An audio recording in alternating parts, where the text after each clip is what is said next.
But it's Orejano up top alongside, so starting to build some of that relationship, that chemistry between those attacking pieces. He's going to stay there in the fire and get another opportunity. Kevin Long has been the stalwart. Having put up 4 goals in each of their first 2 games.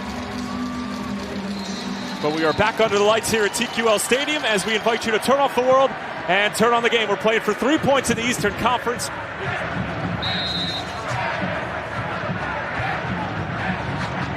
Whipped in by Kubo. It's not a bad ball, and it was won by Miles Robinson in the end. Always difficult to steer it on frame, and it's how to play for a goal kick. And they've had some difficult situations with both of those players, but then we all saw Bernardeschi really buy into what was being asked of him last year. I think if he would have said, hey, you're going to play wing back, everybody would have been no chance this guy is going to run this kind of distance up and down the pitch. But instead, he bought in, he did the work, and now... Denke on the turn once more. This is typically spelled trouble for Toronto. Let through, and Denke straight into the hands of Sean Johnson. But again, it's 1 or 2 passes, and Cincinnati are on their way and bearing down on goal. Something from the training ground from Cincinnati. Almost came off as Robinson's header was picked off. Orejano, nice dip of the shoulder.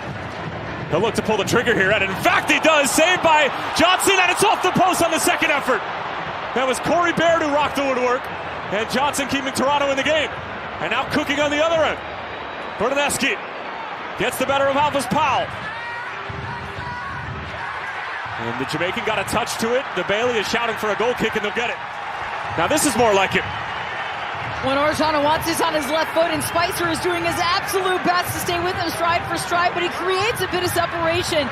And how about the diving save by Sean Johnson? But it's the second opportunity. Corey Baird right there for the rebound, and he puts it off the near post. For Cincinnati on Tuesday night, it was Denke who missed one across the face of goal. Here's Yuya Kubo, batted away by Johnson again. He's been a busy boy.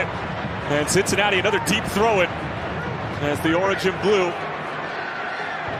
are pounding on the door of a go-ahead goal at the end of the first half.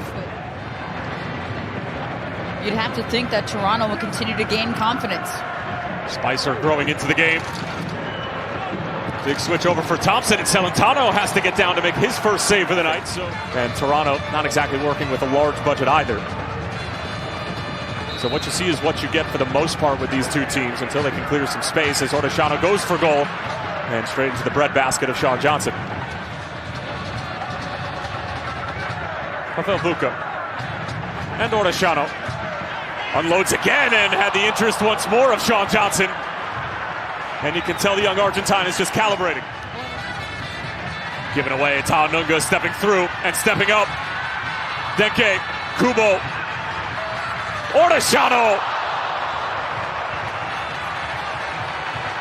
And all that possession, trying to possess out of the back and find the way through. And finally, Toronto turns the ball over. An unfortunate pass that finds its way to the midfield and around the back. Denke, Kubo, Orejano just waiting on that left. He's going to get it. They give up a corner in the process. Headed away by David Flores. All the way back for Alvis Powell. And fizzed over for Evander. Flores slipped. Evander shouts for a handball. Which obviously subject to VAR review. At first glance, Kendra, was that a handball for you? I don't think it was. I think it looks more like the shoulder to me, and he's kind of dips his shoulder. But now Isner Pekmic is being told he needs to go take a look at it. Yeah, we're seeing the same thing that the official is seeing here. He clearly leans towards it. And he attempts to take his arm away as well.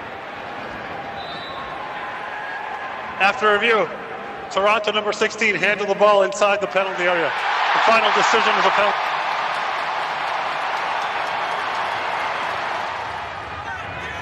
This to give FC Cincinnati some much-needed life in this building.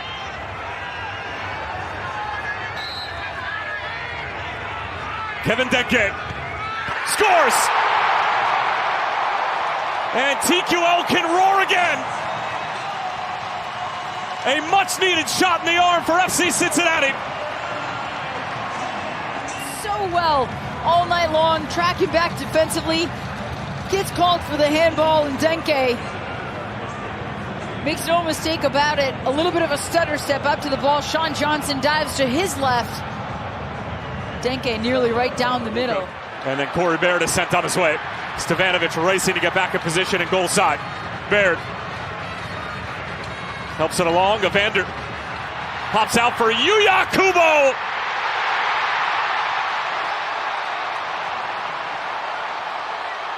And the offside flag is up.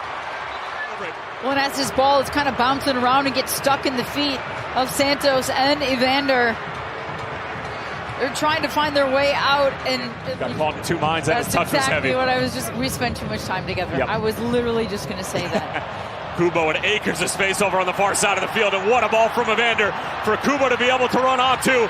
Yuya Kubo to seal the deal. 3 points to the orange and blue. And amidst this difficult stretch, those 3 points will be a mighty relief. It's the first goal of the season for Kubo in MLS play, and you see this all starts from that Brunelleschi turnover. Got caught between two lines. He was going to serve it to the back post. Instead, picked off his foot, and it's Kubo making the run, and Cincinnati on the transition. And he beats Sean Johnson. It's been a tough task tonight. Sean Johnson has come up big time, but he puts it in the only place. He can't make the diving save, and it's inside the post. The post doesn't save Sean Johnson this time. And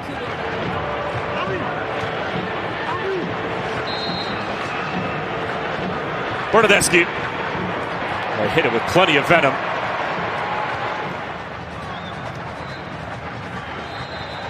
And that's going to do it full time. FC Cincinnati on short rest, but still get the job done.